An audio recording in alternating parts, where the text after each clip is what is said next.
Hello everyone, कैसे हो आप सभी लोग। आई होप आप बहुत अच्छे होंगे और अच्छे से तैयारी भी चल रही होगी। सो आज हम करने वाले हैं मंथली एमसीक्यू सीरीज का part 4 for the month of October. अगर आपने इसका प्रीवियस पार्ट नहीं देखा है, पार्ट नंबर 3, तो आप आई बटन पर क्लिक कर सकते हैं। यहाँ पे आपको उसका लिंक विजिबल हो जाएगा और इस लेक्चर की पीडीएफ हम जो है आपको टेलीग्राम चैनल पर प्रोवाइड कर देंगे। तो चलिए जल्दी से स्टार्ट करेंगे आज का लेक्चर। फर्स्ट आपका क्वेश्चन है, the 79 session of a United Nation General assembly. UNGA का भी 79 सेशन हुआ था, एडिशन याद रखना है, ठीक है। 79th एडिशन था। कहाँ पे हुआ था? न्यूयॉर्क में हुआ था, जो इसका हेडक्वार्टर है। और हमेशा ये जो आपकी सेशन होता है यूएनजीए का, वो यूएनजीए के हेडक्वार्टर में होता है, जो न्यूयॉर्क यूएसए में लोकेटेड है। फाइन। अब क्वेश्चन क्या है, which among the following personality was a president of UNGA 79। जो 79 सेशन था उसके प्रेसिडेंट कौन थे? इनका नाम है फिलिमन यांग, जो आपके फॉर्मर पीएम रह चुके हैं कैमरून के, जो आपकी अफ्रीका की कंट्री है, सेंट्रल अफ्रीका की। क्लियर है? नाउ इससे पहले कौन थे? जो 78th सेशन था उसके आपके प्रेसिडेंट कौन थे? Dennis Francis. Then 77th session के कैसाबा कोरोसी। 76 सेशन जो आपका था अब्दुल्ला शाहिद। और 75th सेशन जो आपका था उसके वॉल्कन बेस्कर जो थे इसके प्रेसिडेंट थे। तो ये आपके प्रीवियस 5 प्रेसिडेंट हमने यहाँ पे प्रीवियस 4 प्रेसिडेंट भी यहाँ पे रिवाइज कर लिए। क्लियर है? नाउ आगे यहाँ पे जो सेशन हुआ था इसकी थीम क्या थी? Its theme was leaving no one behind, acting together for a advancement of peace, sustainable development and human dignity for present and future generation. यहाँ पे जो है आप इमेज देख सकते हैं फिलिमन यांग की। क्लियर है? नाउ अब इसी सेशंस के इस सेशन के दौरान एक और सेशन हुआ था, एक और इवेंट हुआ था, समिट ऑफ फ्यूचर, जिसे पीएम मोदी जी ने भी एड्रेस किया था। ठीक है, कब से कब तक हुआ था? 22 से 23 सितंबर को ये हुआ था और इसकी थीम थी multilateral solution for better tomorrow. ये इसकी थीम थी। अब यहाँ इंपॉर्टेंट क्यों है? क्योंकि 3 अग्रीमेंट अडॉप्ट किए गए हैं इस समिट में। Pact for the future, global digital compact and declaration on future generation, इन तीनों को अडॉप्ट किया गया है। ये क्लियर है? नेक्स्ट क्वेश्चन है, ड्यूरिंग द यूएनजीए सेशन, जो 79 सेशन हुआ था आपका in month of September, which among the following was given a seat in a general assembly hall between Sri Lanka and Sudan. तो इनमें से कौन सा आपका सही ऑप्शन है जिस मेंबर को जो है सीट दी गई थी बिटवीन श्रीलंका एंड सूडान, जो यूएन मेंबर स्टेट्स हैं आपके? तो it is option number B, state of Palestine को सीट दी गई थी between your Sri Lanka and Sudan. अब स्टेट ऑफ पैलेस्टीन क्या है? एक नॉन मेंबर ऑब्जर्वर स्टेट है यूएनजीए का सिंस 2012। और इसी के साथ अगर क्वेश्चन बने कि और कौन सा आपका नॉन मेंबर ऑब्जर्वर स्टेट है, इट इज होली सी या वेटिकन सिटी, ये भी आपका एक नॉन मेंबर ऑब्जर्वर स्टेट है। फाइन। नाउ इस सेशन में स्टेट ऑफ पैलेस्टीन को किसने रिप्रेजेंट किया था? एक आपके डिप्लोमेट है पैलेस्टीन के जिनका नाम है रियाद एच मंसूर। ठीक है, क्या नाम है? Riyad H Mansour. और ये परमानेंट ऑब्जर्वर है पैलेस्टीन के टू द यूनाइटेड नेशन। ठीक है, अब यहाँ पे क्वेश्चन आपका था कि सीट दी गई है, ठीक है, पैलेस्टीन को सीट दी गई है श्रीलंका और सूडान के बीच में, तो ये दोनों आपके कंट्री भी इंपॉर्टेंट हो जाते हैं। और ये दोनों कंट्री श्रीलंका और सूडान जो है ये यूएन मेंबर स्टेट्स हैं। अब आपके जो है टोटल कितने यूएनजीए के आपके मेंबर स्टेट हैं? तो ये पूछा जा सकता है, इट इज 193। ठीक है, टोटल मेंबर्स 193 आपके हैं। हेडक्वार्टर कहाँ पे है यूएनजीए का? न्यूयॉर्क में लोकेटेड है। ठीक है, अब यहाँ पे एक और चीज कि सीट देने वाली बात आई कहाँ से? क्योंकि इन मंथ ऑफ मई 2024 में, इसी साल in month of May, Palestine को कुछ एडिशनल राइट्स दिए गए थे। पहला राइट था कि ये अपने प्रपोजल और एजेंडा को इंट्रोड्यूस कर सकता है इस सेशंस में। दूसरा कि इसे सीट दी जाएगी विद अ मेंबर स्टेट। और तीसरा आपका जो राइट दिया गया था, it is participate in a committee. तो ये 3 राइट्स इसे दिए गए थे इन मंथ ऑफ मई। अब यहाँ पे एक और चीज जो आपको नोट करनी है, अभी तक पैलेस्टीन को राइट नहीं मिला है राइट टू वोट। मतलब जो भी यहाँ पे आपको कोई इश्यू डिस्कस हो रहा है अगर इस सेशन में, इस असेंबली में, तो पैलेस्टीन को कोई राइट नहीं है कि वो हाँ या ना में कुछ जवाब दे पाए अपना। ठीक है, तो ये राइट अभी नहीं दिया गया है। वेरएस जो यहाँ पे आपके मेंबर स्टेट्स हैं उन सभी को राइट है कि वो वोट कर सकते हैं और उनका वोट काउंट भी होता है। ठीक है, now next आपका क्वेश्चन है, the Council of Scientific and Industrial Research, that is CSIR, has organized the 5C for Global Sustainable Development at 9th edition of Science Summit, जो आपका UNGA 79 सेशन में हुआ था। ठीक है, तो CSIR क्या है? ये एक हमारी ऑर्गेनाइजेशन है इंडिया की जो रिसर्च और डेवलपमेंट ऑर्गेनाइजेशन है, जिसने आपका जो 9th एडिशन हुआ था साइंस समिट का ड्यूरिंग द UNGA सेशन, यहाँ पे ऑर्गेनाइज किया था 5C for global sustainable development. अब 5C है क्या? 5C का फुल फॉर्म आपको बताना है, that is it stands for CSIR for connect, collaborate, converge and convert. तो ये इसका फुल फॉर्म है, फुल फॉर्म पूछा जा सकता है तो याद रखना है। ये जो आपकी समिट हुई थी साइंस समिट 2024 की ड्यूरिंग द UNGA 79 सेशन, ये आपकी इंटरनेशनल साइंस काउंसिल द्वारा ऑर्गेनाइज की गई थी एंड इसके पार्टनर्स द्वारा 10 से 27 सितंबर 2024 को। ठीक है, अब बात करेंगे CSIR की, जो हमारी रिसर्च और डेवलपमेंट ऑर्गेनाइजेशन है और इसका काम क्या है? प्रमोट करना scientific, industrial and economic growth हमारी कंट्री में। क्लियर है? नाउ CSIR के डायरेक्टर जनरल कौन है करंटली? इनका नाम है डॉक्टर N कलाईसेल्वी। हेडक्वार्टर आपका CSIR का लोकेटेड है न्यू दिल्ली, दिल्ली में। फाइन। नेक्स्ट आपका क्वेश्चन है, India has sign an agreement called biodiversity beyond national jurisdiction agreement और the treaty of high seas at the United Nation General Assembly session 79 session वाले में to protect marine life in areas of ocean that are not owned by any one country. Means ऐसी ocean की जगह जिसे कोई country जो है, किसी कंट्री का वो कोई कंट्री उस पर दावा नहीं करती या किसी कंट्री के ओन नहीं है वो एरिया, उसकी मरीन लाइफ को प्रोटेक्ट करने के लिए इंडिया का अग्रीमेंट साइन हुआ है, treaty of high seas agreement. कहाँ पे हुआ था? यूनाइटेड नेशन जनरल असेंबली का जो सेशन था। ठीक है, अब यहाँ पे क्वेश्चन क्या है कि अबव मेंशन अग्रीमेंट, जो ये अग्रीमेंट है हाई सीज का, ये कौन से सस्टेनेबल डेवलपमेंट गोल को हेल्प करेगा? ठीक है, या उसे प्रमोट कर रहा है, ये उससे रिलेटेड है ये। तो it is sustainable development goal 14। कौन सा आपका गोल है? Sustainable development goal 14, which is the life below water. जो आपका 14th गोल क्या है? Life below water. टोटल 17 आपके गोल हैं सस्टेनेबल डेवलपमेंट गोल्स, जिसमें से 14 वाले को ये आपका ये इससे रिलेटेड है, ये 14th वाले को ये प्रमोट कर रहा है। ठीक है, अब यहाँ पे एक क्वेश्चन कि जो हाई सी एरिया है, जो आपको पूछना चाहिए कि हाई सी एरिया होता क्या है? हाई सी एरिया ऐसा एरिया है आपका जहां पे, ठीक है, जैसे अगर मैं बात करूं कि कोई कंट्री है, जैसे ये आपका, ठीक है, जैसे कि हम बात करते हैं, ये हमारा इंडिया है। ठीक है, इंडिया के नीचे श्रीलंका आ जाता है ऐसे, ये श्रीलंका आ गया। अब श्रीलंका की जो कोस्टल लाइन होगी, ठीक है, इसकी कोस्टल लाइन से 370 किलोमीटर्स का एरिया अगर हम छोड़ दें, उसके बाद जो एरिया आता है ये कहलाता है आपका हाई सीज एरिया। ठीक है, ये 2/3 ओशियन का एरिया है एंड इसे आप इस इमेज से आसानी से समझ सकते हो। जैसे यहाँ पे आपका जो है कोस्टल लाइन एरिया आ गया, इसके आगे टेरेस्ट्रियल सी है, फिर एक्सक्लूसिव इकोनॉमिक जोन आ गया आपका, और इसके बाद 200 नॉटिकल माइल या 370 किलोमीटर के बाद जो आपका एरिया लगता है, इसे हम हाई सीज एरिया बोलते हैं, जिसके लिए इंडिया ने ट्रीटी साइन की है, ट्रीटी ऑफ हाई सीज। ये क्लियर हुआ? नाउ टोटल 17 गोल्स होते हैं, जैसे कि मैंने आपको बताया। इसमें से पहला कौन सा है? No poverty. दूसरा है जीरो हंगर। तीसरा है good health and wellbeing. Fourth is quality education, gender equality, clean water and sanitation, affordable and clean energy, decent work and economic growth, industry innovation and infrastructure, reduce inequalities, sustainable cities and communities, ये आपका 11th sustainable development goal है। then responsible consumption and protection, 13th आ जाता है climate action, 14 is life below water, जिसकी ये बात अभी हमने की।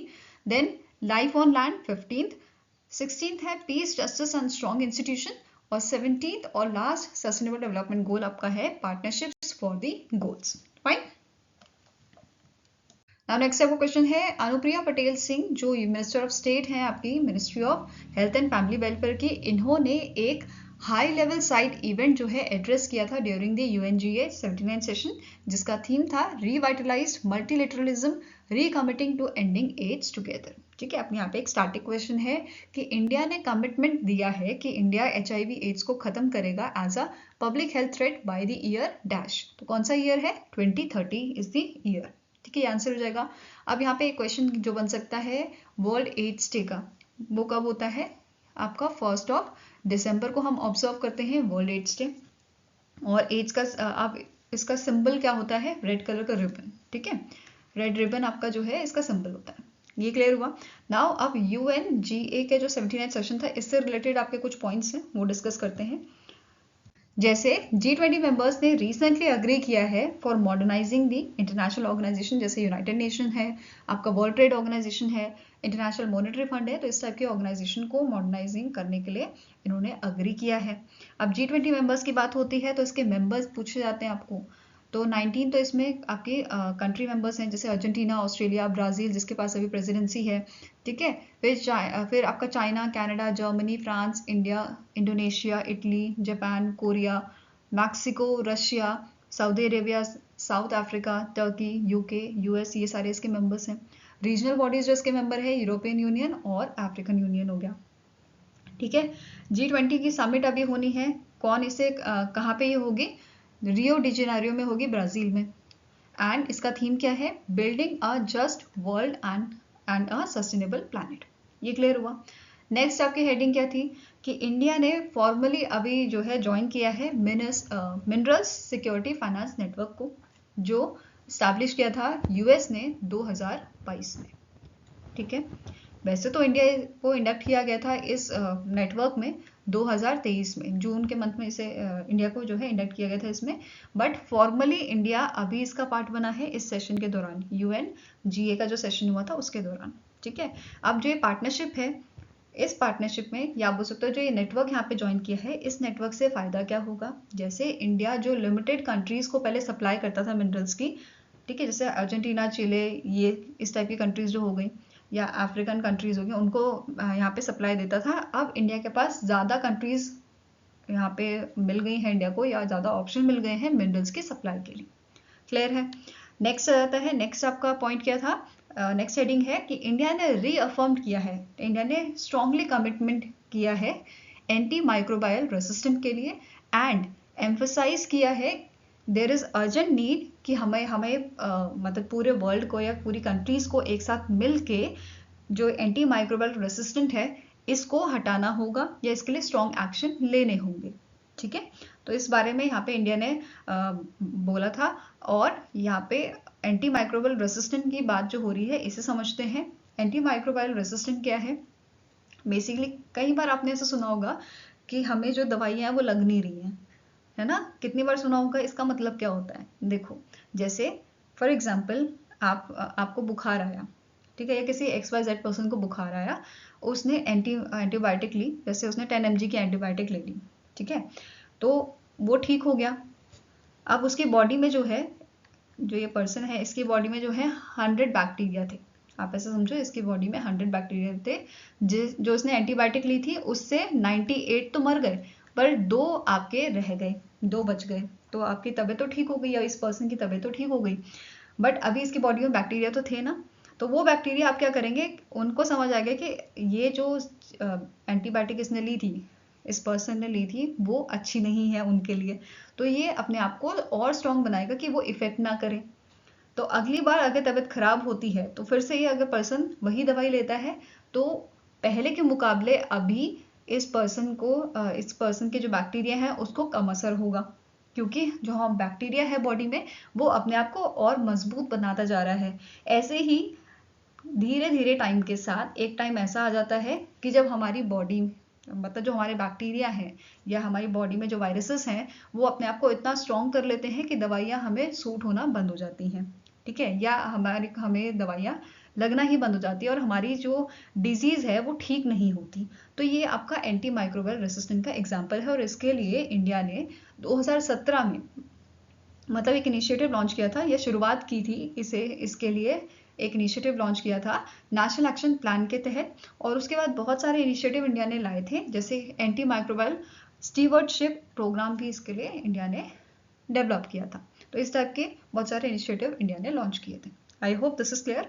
नेक्स्ट आपका क्वेश्चन है, which of the following option is correct with respect to the recently release new guidelines for handling delayed tax refund claims by the central board of direct taxes. तो CBDT ने recently guidelines निकाली हैं, आपको बताना है कौन सा option correct है इस गाइडलाइन से रिलेटेड। तो पहला आपका गाइडलाइन क्या बोल रहा है, as per the new rules जो प्रिंसिपल कमिश्नर हैं इनकम टैक्स के या कमिश्नर ऑफ इनकम टैक्स हैं, इनको पावर दी गई है, ये एक्सेप्ट या रिजेक्ट कर सकते हैं आपके क्लेम्स, जो यहाँ पे क्लेम्स अप टू 1 करोड़ तक के होंगे for any 1 assessment year. Next है chief commissioner of income tax को पावर दी गई है कि एक्सेप्ट और रिजेक्ट कर सकते हैं आपके क्लेम्स जो 1 करोड़ से 3 करोड़ के बीच में होंगे। Then principal chief commissioner of income tax को पावर दी गई है कि ये रिजेक्ट और एक्सेप्ट कर सकते हैं कि अगर जो अमाउंट है क्लेम का वो आपका मोर देन 3 करोड़ हो तो। नेक्स्ट पॉइंट है बोथ ए एंड बी, और लास्ट है ऑल ए बी एंड सी। तो सारे ही आपके यहाँ पे पॉइंट्स करेक्ट हैं, ठीक है, ए बी सी तीनों करेक्ट हैं, तो आंसर इज ऑप्शन नंबर ई। इसके अलावा अदर थिंग्स जो यहाँ पे मेंशन की गई हैं, जैसे जो कमिश्नर ऑफ इनकम टैक्स है सेंट्रल प्रोसेसिंग सेंटर के, इन्हें यहाँ पे पावर दी गई है टू रिजेक्ट और accept petition under section 1192B of IT act 1961, जहाँ पे आपको कंडोनेशन ऑफ डिले यहाँ पे दिया गया है in verifying the return of income tax by sending the ITR 5th to the centralised processing, ठीक है, सेंट्रलाइज्ड प्रोसेसिंग सेंटर को दी गई है जो। फाइन।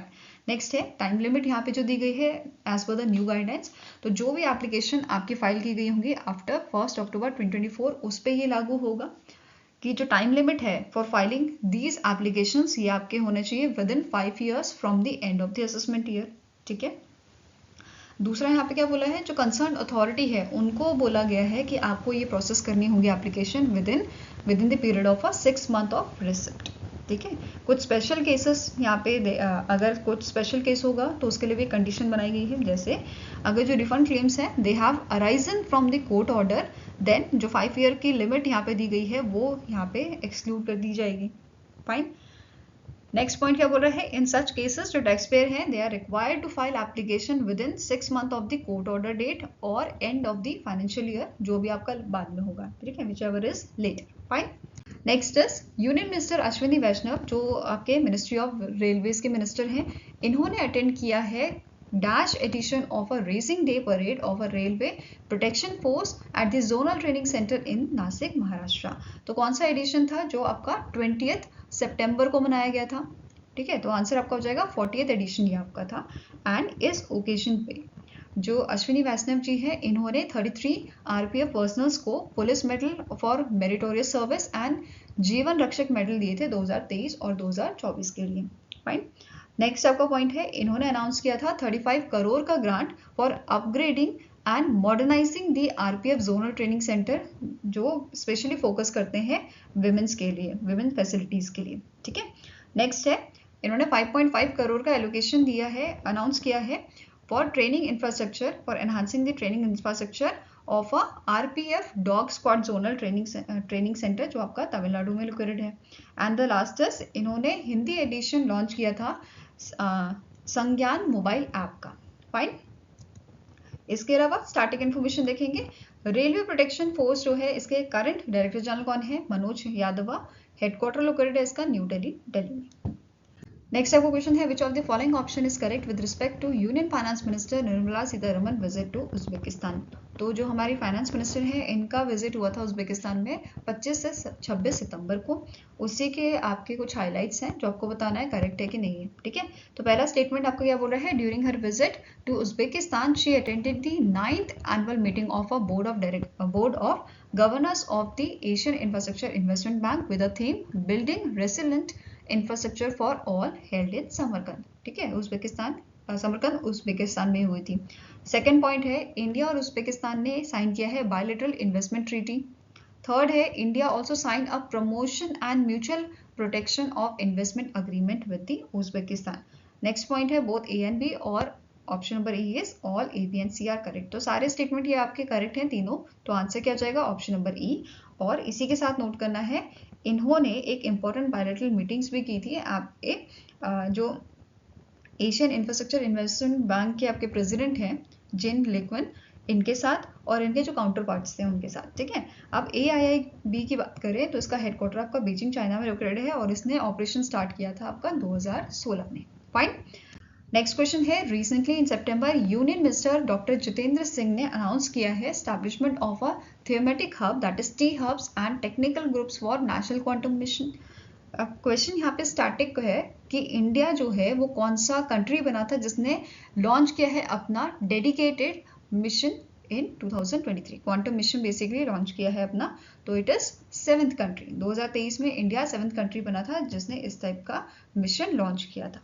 ठीक है, अब इंडिया, अब 2023 की अगर बात करें तो इंडिया ने ज्वाइन किया था एक्सक्लूसिव ग्रुप ऑफ 6 नेशन, जिसमें US, Canada, France, Finland, China and Australia शामिल थे, जिन्होंने लॉन्च किया है dedicated quantum mission with the approval of a national quantum mission by the union cabinet. तो 2023 में यूनियन कैबिनेट ने अप्रूवल दिया था इस मिशन के लिए, और टोटल कॉस्ट जो इन्होंने फाइनल की थी यहाँ पे 8 सालों के लिए 6000 विच इज 6003.65 करोड़। ठीक है, 8 साल का ये मिशन है, ये याद रखना है।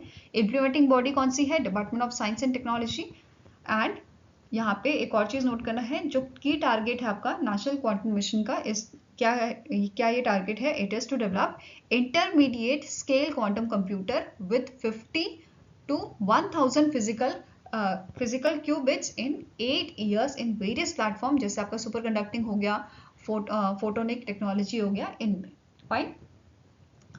इसके अलावा यहाँ पे जो टी हब्स लॉन्च किए गए हैं उसके बारे में देखते हैं। जो ये टी हब्स हैं ये बेस्ड है आपके मल्टी डिसिप्लिनरी अप्रोच पे। इसका एम है कि जो एक्सपर्ट्स हैं उनको एक साथ लाना है, वेरियस फील्ड्स के जो एक्सपर्ट हैं जैसे physics, computer science, engineering, medical science, इन सब के, ताकि जो हमारी जो बेसिकली एकेडमिक है, जो इंडस्ट्री है, उसमें हमें और ज़्यादा फायदा मिले। ठीक है, अब यहाँ पे टी हब्स की बात करेंगे तो पहला आपका थियोमेटिक, जो 4 थियोमेटिक हब्स हैं और टेक्निकल ग्रुप्स हैं, जैसे पहला आपका है thematic hub for quantum computing. ये आपका बेस्ड रहेगा आईआईएससी बेंगलुरु में, और इसमें कौन कौन से इंस्टीट्यूशन इन्वॉल्व हैं, टेक्निकल ग्रुप्स इन्वॉल्व हैं, ये आप देख सकते हैं पूरी लिस्ट। नेक्स्ट है thematic hub for quantum communication. ये बेस्ड रहेगा आपका IIT Madras in Tamil Nadu. And institutions यहाँ पे आप देख सकते हो आराम से, इसरो है आपका, आईआईटी कानपुर, आईआईटी दिल्ली, ठीक है, इसरो सैटेलाइट सेंटर, ये सब इसमें शामिल है। नेक्स्ट है thematic hub for quantum sensing and metrology. ये आपका बेस्ड रहेगा आईआईटी बॉम्बे में। ठीक है, इसमें आपके इंस्टीट्यूशंस कौन कौन से इंक्लूडेड हैं? IISc Bengaluru, IIT Madras, Kanpur, Delhi, IIT Gandhinagar, IIT Ropar, ये सारे शामिल हैं। ठीक है, नेक्स्ट आ जाता है thematic hub for quantum material and devices. ये बेस्ड रहेगा आपका आईआईटी दिल्ली में, और इसमें जो इंस्टीट्यूशंस या टेक्निकल ग्रुप शामिल हैं वो है IIT Bombay, IIT Madras, Kanpur, Roorkee, Kharagpur, Bhubaneswar, IIT Bhubaneswar, solid state physics laboratory of DRDO, then आपका IACS Kolkata and IISER Pune, ये सब शामिल हैं। फाइन। Now next आपका क्वेश्चन है, which ministry has launched the Bharat Gen, a pioneering initiative in generative artificial intelligence designed to revolutionize public service delivery? तो answer यहाँ पे आपका हो जाएगा it is done by the Ministry of Science and Technology, और इसके जो minister हैं आपके minister of state Jitendra Singh ji, उनके द्वारा इसको वर्चुअली लॉन्च किया गया था। फाइन। अब जो ये आपका इनिशिएटिव है, ये वर्ल्ड का first government funded multi modal large language model है, जिसका काम क्या रहेगा कि ये क्रिएट करेगा आपके आर्टिफिशियल इंटेलिजेंस से, मतलब एआई की मदद से ये इंडियन लैंग्वेजेस को क्रिएट करेगा। ठीक है, देन नेक्स्ट है भारत जन, it is led by the IIT Bombay. ठीक है, कौन लीड करेगा इसे? IIT Bombay, under the national mission on interdisciplinary cyber physical system of a department of science and technology. और इम्प्लीमेंटेशन कौन करेगा इसका? Technology innovation hub, foundation for internet of things and internet for everything at IIT Bombay in partnership with the international institute of information technology Hyderabad. Next institution है IIT Mandi, IIT Kanpur, IIT Hyderabad, IIM Indore and IIT Madras. Fine. और यहाँ पे एक और चीज़ mention की गई है कि जो इनिशिएटिव है इसके जो की माइलस्टोन है, जैसे एक्सटेंसिव एआई मॉडल डेवलपमेंट या एक्सपेरिमेंटेशन, ये सारे ये कंप्लीट कर लेगा by the July 2026। Okay, next आपका क्वेश्चन है, name the initiative that has recently in September completed 3-year journey which was launched to build a comprehensive digital health ecosystem in India. तो recently Ayushman Bharat digital mission को 3 साल complete हुए हैं। ठीक है, इसे कब लॉन्च किया गया था? 27 सितंबर को इसको लॉन्च किया गया था 2021 में। फाइन। यहाँ पे इम्प्लीमेंटिंग एजेंसी पे क्वेश्चन बन सकता है, तो नेशनल हेल्थ अथॉरिटी जो है, नेशनल हेल्थ अथॉरिटी इसकी इम्प्लीमेंटिंग एजेंसी है। फाइन। नाउ अब की माइलस्टोन जो इस मिशन ने अचीव किए हैं, जैसे over 67 crore Ayushman Bharat health account जो है वो क्रिएट किए गए हैं, more than 42 crore health records जो हैं ये लिंक किए गए हैं आभा से। Then over 1.3 lakh facilities they are enabled with the your Ayushman Bharat national mission. ठीक है, नेक्स्ट है आपका 3.3 lakh health facilities and 4.7 lakh health care professionals जो हैं वो सक्सेसफुली रजिस्टर्ड हुए हैं आपके this national health care providers registry के साथ। ठीक है, नाउ अब नेक्स्ट न्यूज़ जो आपकी इंपॉर्टेंट है, as per the government data जो आपके पब्लिक सेक्टर इंस्टीट्यूशंस हैं जैसे एम्स दिल्ली हो गया, आपका एम्स भोपाल हो गया, इनको रिकॉग्नाइज किया गया है या इनको इमर्ज किया गया है as a top performer in generating scan and share OPD registration. ठीक है, नेक्स्ट आपका है नागा हॉस्पिटल अथॉरिटी कोहिमा जो है, इस हॉस्पिटल को रिकॉग्नाइज किया गया है as a best performing hospital in Kohima district under the Ayushman Bharat Pradhan Mantri Jan Arogya Yojana. And जो हॉस्पिटल है it has witnessed highest registration and transaction under this scheme, जिसमें 2558 पेशेंट्स ट्रीट किए गए हैं एंड 1601 बेनिफिशरीज रजिस्टर किए गए हैं। अब एक और चीज स्टैटिक इन्फॉर्मेशन जो आपकी है, जो आपकी इम्प्लीमेंटिंग एजेंसी है, ठीक है, नेशनल हेल्थ अथॉरिटी, इसके करंट सीईओ कौन है? एलएस चांगसन। हेडक्वार्टर इसका लोकेटेड आपका न्यू दिल्ली में। Now next क्वेश्चन है, the Union Cabinet has approved the modified productivity linked reward scheme for the major ports and dock labor board employees or workers from 2020-2021 to 2025-2026। जो total financial implication यहाँ पे दिया गया है इस duration के लिए वो कितना आपका है? It is 200 crore rupees. ठीक है, आंसर क्या हो जाएगा यहाँ पे? Option number D. नाउ जो स्कीम है ये बेनिफिट करेगी आपके 20,704 एम्प्लॉयज को, मेजर पोर्ट अथॉरिटी के and dock labour board employees और वर्कर्स को। फाइन, नाउ यहाँ पे चेंज किया गया है, जो ministry of port shipping and waterways है, इन्होंने इंक्रीज किया है वेटेज किस चीज का? For calculation of productivity linked reward two port specific performance. पहले ही आपका ऑल इंडिया परफॉर्मेंस होता था, अभी से पोर्ट स्पेसिफिक परफॉर्मेंस रखा गया है। फाइन, नाउ जो आपका प्रोडक्टिविटी लिंक रिवॉर्ड है, it has been calculated on the wage ceiling for the calculation of a bonus जो आपका 7,000 पर मंथ है। एंड ये PLR जो है ये आपको एनुअली पे किया जाएगा bye enhancing the port specific performance weightage from 50 to 55% और फर्दर ये आपका 60% तक जा सकता है। फाइन, वेयरएस जो all India port performance weightage है ये अब आपका कम हो जाएगा, ये आपका 40% तक डाउन जाएगा ओवर द पीरियड टिल 2025-2026। और अभी जो आपका चल रहा था वो कैसा था? इसमें इक्वल वेटेज रखा गया था, 50% for all India port performance and 50% for the specific port performance. Fine, next question है, recently in October union cabinet has approved to provide the status of classical language to Marathi, Pali, Prakrit, Assamese और Bengali languages which with this we have total of dash classical language. तो initially हमारे पास जो है आपकी 5 classical language थी, 6 classical languages थी। अब यहाँ पे 5 और को स्टेटस दे दिया गया है क्लासिकल लैंग्वेज का, तो now we have 11 classical languages. ठीक है, पहले वाली कौन सी क्लासिकल लैंग्वेजेस थी? तमिल जो सबसे पहली हमारी क्लासिकल लैंग्वेज बनी थी, followed by Sanskrit, Kannada, Telugu, Malayalam and Odia. And now we have 5 more, Marathi, Pali, Prakrit, Assamese और Bengali. Fine, now next up question है, the union cabinet has approved the signing of letter of intent that led India to join the energy efficiency hub. Which organization will work as a implementing agency for the hub on behalf of India? तो recently एक approval यहाँ पे दिया है union cabinet ने कि India जो है ज्वाइन कर सकता है एनर्जी एफिशिएंसी हब।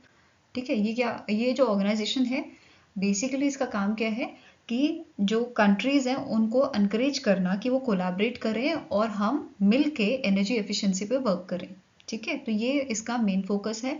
अब यूनियन कैबिनेट ने अप्रूवल दिया है तो इंडिया इसे ज्वाइन कर सकता है, और इंडिया के बिहाफ पे जो bureau of energy efficiency organization है, ये स्टैट्यूटरी बॉडी जो है ये as a implementing agency work करेगी। फाइन, अब जो इंटरनेशनल एनर्जी एफिशिएंसी हब है इसे कब स्टैब्लिश किया गया था? 2020 में, और अभी तक इसकी 16 मेंबर कंट्रीज हैं, और इंडिया अगर इसे ज्वाइन कर लेती है तो वो 17th जो है कंट्री बन जाएगी इसे ज्वाइन करने वाली, और 17th मेंबर बन जाएगा। ठीक है, कौन कौन से इसके मेंबर कंट्री हैं? Argentina, Australia, Brazil, Canada, China, Denmark, European commission, France, Germany, Japan, Korea, Luxembourg, Russia, Saudi Arabia, United states and UK, ये सारे इसके मेंबर्स हैं, ठीक है।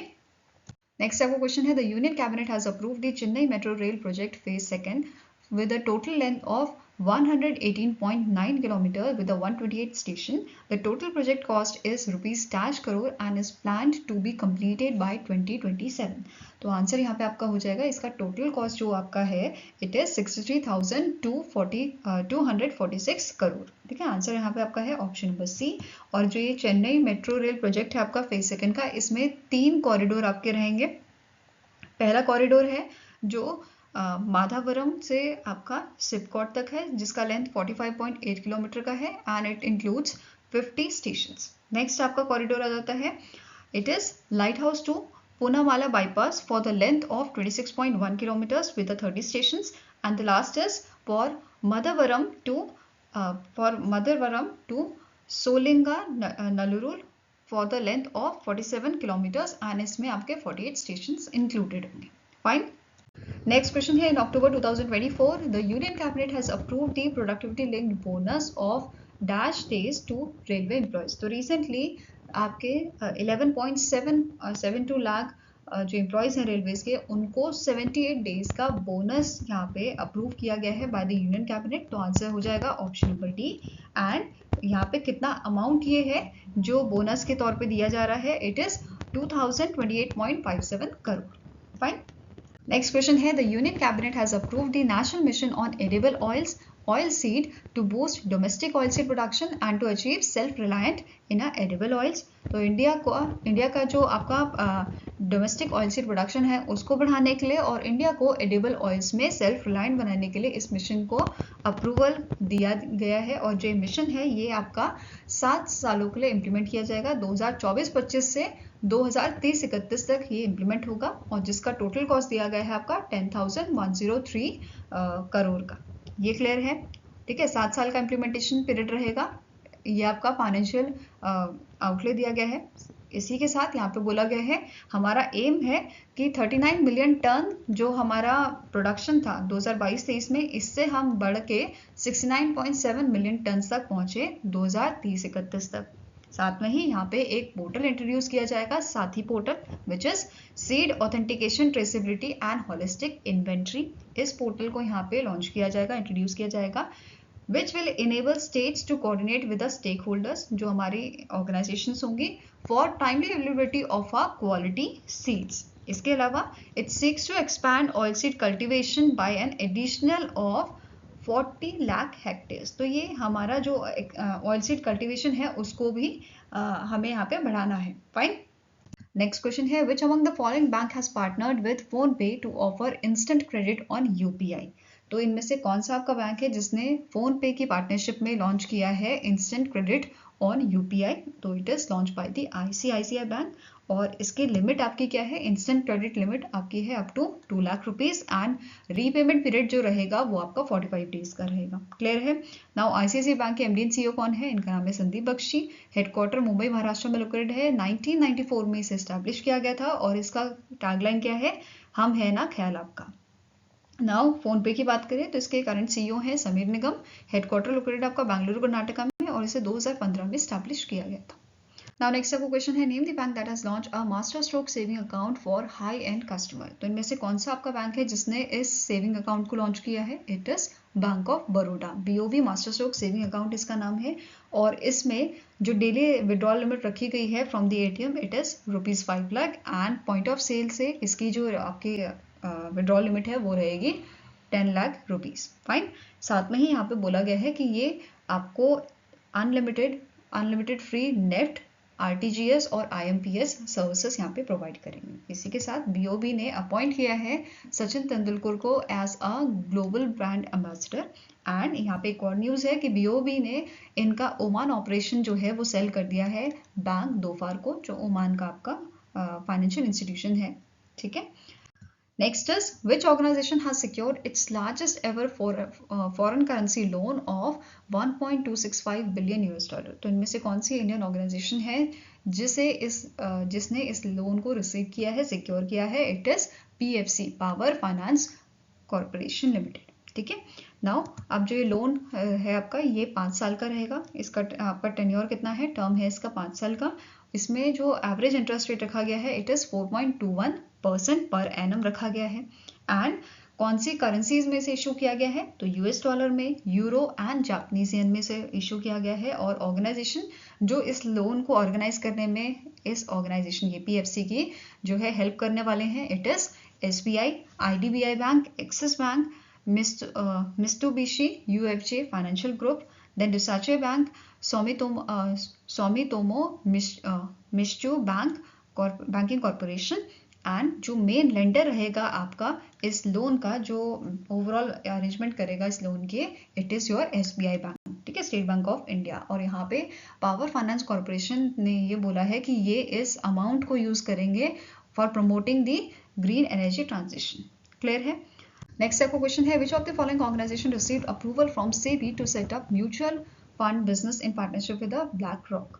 तो recently Jio financial services limited को सेबी ने अप्रूवल दिया है कि ये सेटअप करे इनका mutual fund business in partnership with New York based black rock company, जो वर्ल्ड की लार्जेस्ट एसेट मैनेजमेंट कंपनी है। क्लियर है।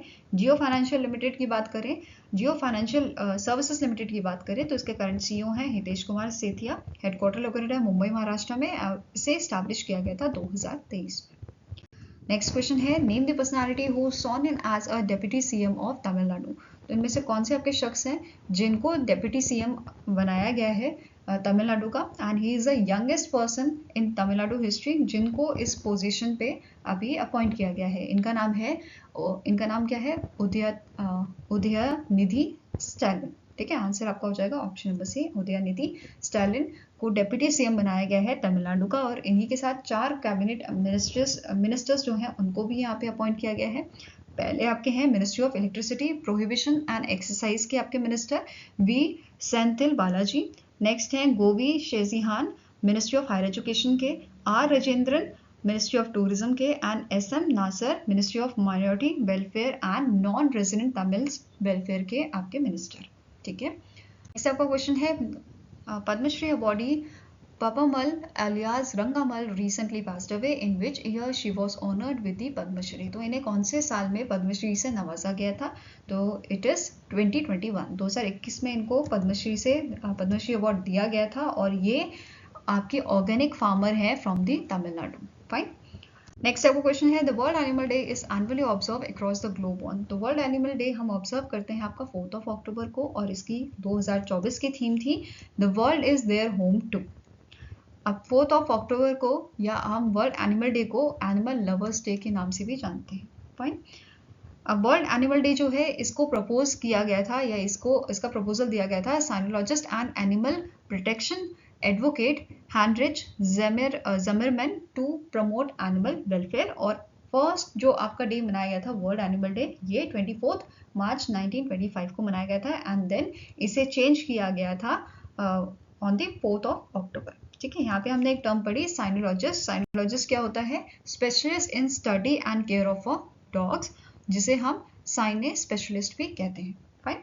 नेक्स्ट आपका क्वेश्चन है, which state traditional products have recently in October received geographical indication tag, या जिसे हम GI tag बोलते हैं, by the geographical indication registry, जो आपका लोकेटेड है चेन्नई में। ठीक है, जिसका हेडक्वार्टर आपका लोकेटेड है चेन्नई तमिलनाडु में। एंड ये जो जीआई टैग होते हैं ये कब तक के लिए वैलिड होते हैं, तो 10 ईयर तक के लिए ये वैलिड होते हैं। इसके बाद दोबारा से इनको जो है रिन्यू करवाना होता है। ठीक है, तो अब रिसेंटली ये कौन से स्टेट्स के ट्रेडिशनल प्रोडक्ट्स को दिया गया है, तो 8 ट्रेडिशनल प्रोडक्ट्स थे आपके असम के जिन्हें ये आपका जीआई टैग दिया गया है। कौन कौन से प्रोडक्ट्स हैं, जौग्रान, देन आपका मेबरा जो बिडवी, जौगिशी, नामहाब, ओंडला, वाखा, नार्जी और अरोनई। ये प्रोडक्ट्स जो आपके हैं इनको रिसेंटली जीआई टैग दिया गया है। इनके बारे में आप यहाँ पे डिटेल में देख सकते हो। ठीक है। नेक्स्ट आपका क्वेश्चन है, which among the following has launch Annadarpan, a new digital platform that will replace the existing supply chain management system depot online system.